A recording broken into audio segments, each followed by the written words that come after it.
क्या गजब की मानवता, क्या बिहार की शिक्षा और किस तरीके के शिक्षक बनने वाले कैंडिडेट।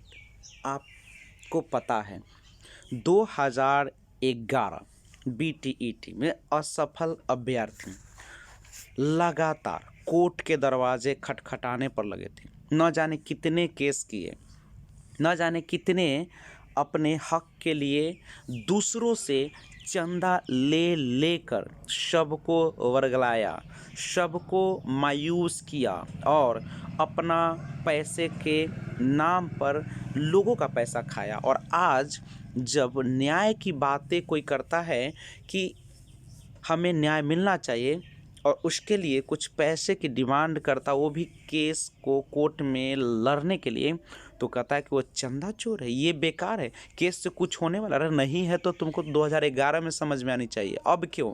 अब तो बहुत गुजर चुका।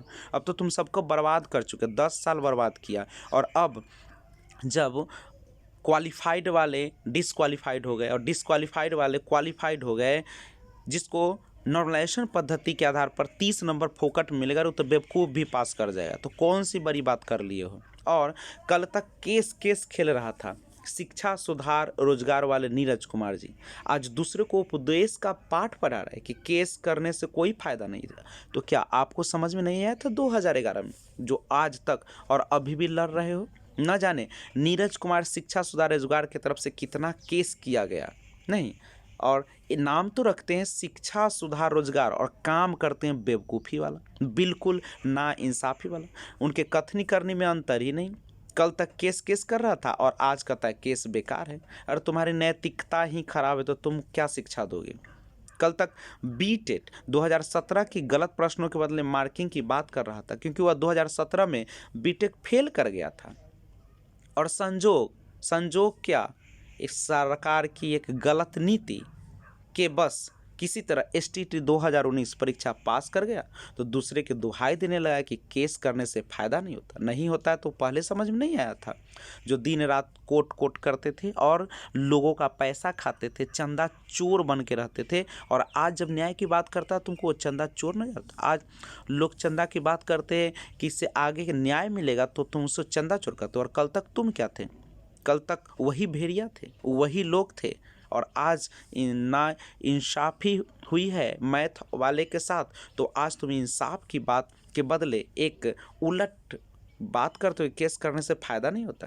यही बात आज से 4 साल पहले भी उसको सोचना चाहिए था। ना जाने केस कर कर के कितने विद्यार्थी का लाइफ बर्बाद किया है नीरज कुमार। और 2019 दिसंबर सीटेट का केस अभी लड़ रहा है, क्योंकि वह वंचित हो रहा है खुद को। इसीलिए नीरज कुमार ने साफ स्पष्ट कर दिया कि अपना काम बनता भार में जाए, जनता वह परीक्षा पास कर गया, यानी उसकी तो मतलब निकल गई है, अब उससे कोई मतलब नहीं है। लेकिन ये मत भूलना कि ऐसा न हो कि तुम्हारी यह एग्ज़ाम भी रद्द हो जाए, क्योंकि जिस रफ्तार से कोर्ट में केस पहुंच रहे और जिस रफ्तार से लोगों में एक उम्मीद की आशा है और लोग दिन पर दिन उत्तेजित हो रहे हैं, पूरी तरीके से आंदोलन की तैयारी में लगे हुए हैं, तो आपको यह भी नहीं भूलना चाहिए कि अभी बहुत कुछ होना बाकी है। एक केस आपके सारे मुरीद को तोड़ मरोड़ कर रख देगा।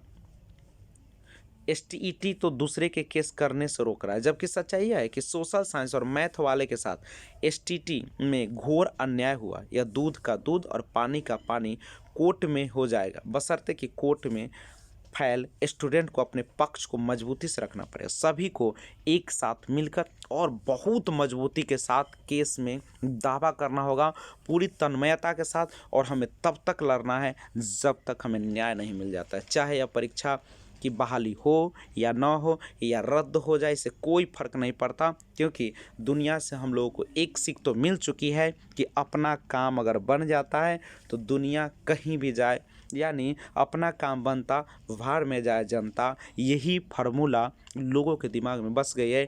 ऊंची ऊंची बड़ी बड़ी बातें करने वाले लोग आज मुकर गए हैं और दो भागों में बंटकर रह गए, क्वालिफाइड और डिसक्वालीफाइड। अंग्रेज़ तो चले गए, लेकिन उनकी जो नीति थी फूट डालकर शासन करने की, फूट तोड़ो और राज करो, बांट फूट डालो और राज करो, वह नीति बिल्कुल नीतीश जी ने फिट कर दिया है। और अब जो नवयुवक बेरोजगार हैं वो आपस में ही लड़ते रहेंगे और उनको कुछ होने वाला नहीं है। जब 94,000 बहाली का कुछ हुआ ही नहीं, वो तो कब का केस है।